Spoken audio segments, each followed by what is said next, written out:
Eve Harow, tour guide, director of tourism and community projects for One Israel Fund. This week finds us in western Gush Etzion, an area that's very, very different than where we were last week in more the desert area. This is very green, really on the watershed of the country. So we even get snow up here in the winter. We're outside the community of Alon Shvut, and pretty soon we're going to be spending our time with a resident of Alon Shvut and having a wild time. Just wanted to tell you a little bit about the more modern history of the area. There was Jewish settlement here already in 1929, then again in the 1930s, times where they were killed by the riots in 1929, the Arab uprising in 1929, again between 36 and 39, and then really a push to settle this area in the 1940s, land bought by a man named Holtzman, and that's where the name Gush Etzion comes from. Holz means wood in German, and Etz is a tree. And Jews came here and settled in 4 different communities in this area where they were attacked and eventually had to surrender, and many of them were killed on the eve of Israel's independence. The reason for Israel's Memorial Day being the day before Israel's Independence Day in 1948 is because that is the day that Gush Etzion fell. The 4 communities here managing to protect Jerusalem from the south, eventually though fell to people in the region here, villages are in the region here, and the Jordanian Legion, and that was a tremendous battle. And that really stayed in the hearts of many Israelis for the 19 years of Jordanian occupation of Judea. And remember, this area, not just the modern settlement, this is Judea, back from the Bible, this is where the Maccabees were, one of the towns here, Elazar, named after the 5th Maccabee brother. Deep, deep roots in this area. In 1967, after the liberation of this area in the 6-Day War, people come back to live in this area. The first community that's reestablished in Judean Samaria after 1967 is Kibbutz Kfar Etzion, just a little bit behind me. And Alon Shvut reestablished in the early 1970s with the centerpiece, a place of Torah learning, Yeshivat Har Etzion. The Tzomet Institute is also in Alon Shvut, where they do science and Torah, and really that kind of defines very much this area as people who live and work in the modern world, but also try and be as spiritual and connected to our roots and our Torah as we possibly can be. So I'm standing in front of a 700-year-old oak tree. That has become the symbol of Gush Etzion. In 1948, that's the only tree that was not taken down by the people who murdered the Jews in Kfar Etzion and again made this area free of Jews for 19 years. And this really became the symbol of the Gush. Alon Shvut is named, we've returned to the oak tree. This is like the trademark for the area is this oak tree. If trees could talk, I don't know what this tree would tell us. 700 years, it's the only thing that wasn't taken down. People would look at it across the armistice line and dream about coming back to this area. And so we did. And this area is now thriving area, Gush Etzion, of well over 100,000 Jews, many different communities, educational institutions, and a whole lot of fun. And that's what we're going to be doing for the rest of this segment, is having a whole lot of fun.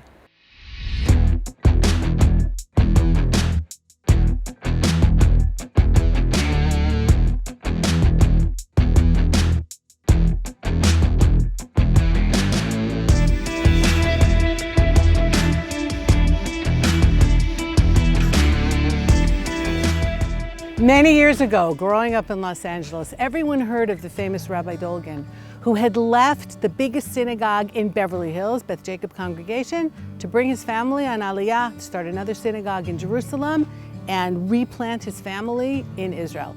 So I'm sitting with Arye Weinstock, one of his grandsons, who I have known for a long time. And I have to say that in the times when there are tourists here, one of my favorite, absolute favorite things to do is to bring them to Arye for insane ATV rides all around Gush Etzion. But Arye, tell us a little bit about you and how you got to where you are today.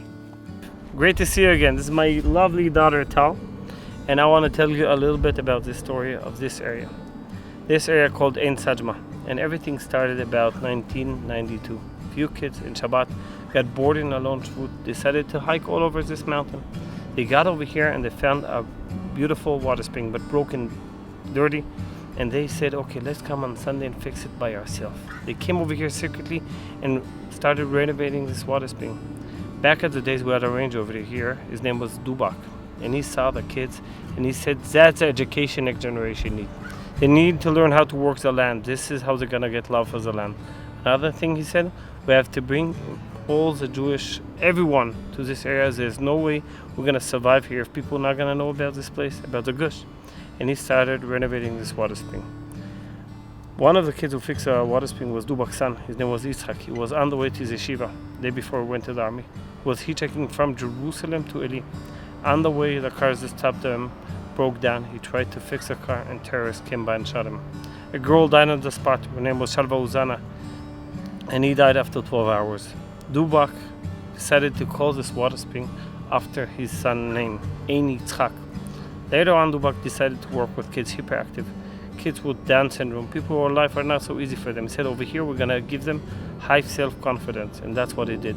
Renovating all this water spring in all this area, bringing a lot of tourists to this area. About 13 years ago, Dubak passed away from a heart problem. The kids who used to work with him decided to build another water spring after his name. Today we have 300,000 tourists a year in Gush Etzion, and all of this started because 16, 17 years old who had a dream over here. My connection to the story is Yitzchak was my big brother and Dubak is my father. This is my family story, and that's why I started this business, because I want to show all the world the amazing story of Gush Etzion in a different way. I know you did your army service in a pretty elite unit, anyone who's familiar here in Israel. Was your mother worried before you went in? I'm sure she was worried. Every family who lost a child has to sign, and she decided she's going to sign for me. Mm-hmm. And she gave me the permission to go to this unit, to my unit, and thank God I enjoyed it. It was a good time, and a great experience, the best people I ever met. And I would never change nothing. That's the truth. Okay, going all tour guide for a second. Just give me a second. It's like bursting out of me. The water is coming out of the rock.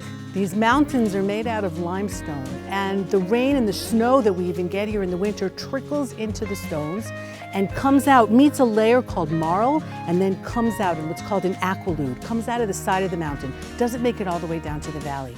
And these are the springs that our forefathers lived off of for farming. In Israel, we have a 6-month wet season and a 6-month dry season. We are smack in the middle of the dry season. How do you survive? The cisterns eventually empty out from the water that was collected over the winter, cisterns like we saw up at Rodian in last week's show. And it was out of these springs, which run all year round, that they were able to do terracing and able to also drink and bathe, but also to grow food.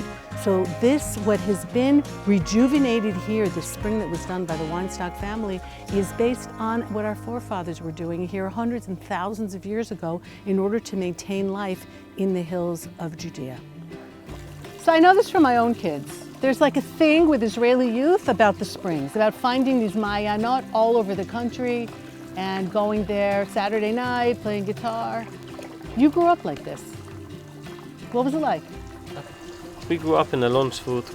We didn't have nothing to do. We don't have cars. We don't have restaurants. We don't have bars. Every day we used to walk down over here to this valley, to a different valley, all over the valleys to the water spring. And that's what we have to do. We didn't need more than that. Life was very, very simple when we grew up, not like today. And this is what's special with this water spring. All of them are so amazing. And we take our kids over here. She jumped over here last week, I think. We jumped to another spring a week before. And that's a fun in Gush Etzion and in general in water spring. It's simple, it's free, it's back to the future, what we call. You can drive over here, see the vineyard, study about the nature, study the Torah in a different way. And that's the idea of these tours, more than the fun and everything. You study about Gush Etzion in a different way, in a very, very unique kind of studying, and that's why we do it. Going out with Arye on an ATV, I'm reminded again, is never just a ride.